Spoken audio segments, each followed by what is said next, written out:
What about from a content production point of view?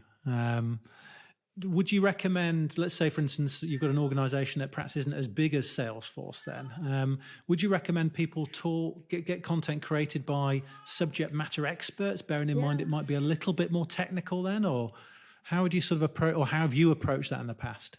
I'd say that, again, that depends on your audience, but typically developers do listen to influencers in their space. If you have an influencer relationship, fantastic. If not, definitely you as a person who is marketing to developers, you need to understand who those developers are listening to, because that person is setting the tone for that particular space. And the developers are listening and adhering to that, and they're going to be following through, right? So if you have somebody who is disrupting your industry and you know that a lot of your developers are listening to that particular audience or that particular influencer, what does that mean for your business, right? If you can build a stable of influencers, it's one of my favorite things to do, because I think that those individuals mean a lot to other people.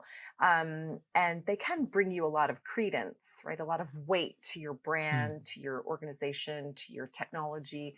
But don't use them in a very marketing-y way, right? like if you're gonna invite, Steve Jobs, were he still alive, to be an influencer for your organization, that means you're going to pay him some money, probably, and he is going to produce some content for you.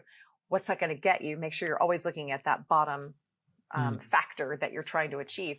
But,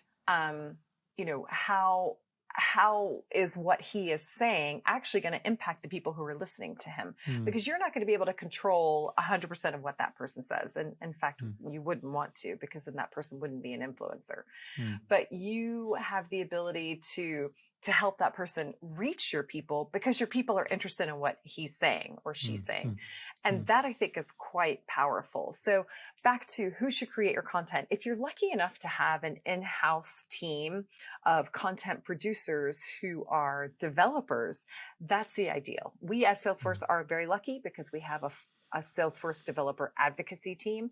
And those people are talking to our developer community every day. They know what their struggles are. They know what their challenges are. They know what kind of content they're seeking. They know what they want to do next. They know what they want to do first. And they can produce content that tackle all of those particular challenges. We in developer marketing can help them decide when and what type of content to produce that meets those needs. And we can also help them reach that audience once the content is created. And that's why it's a very harmonious and symbiotic relationship.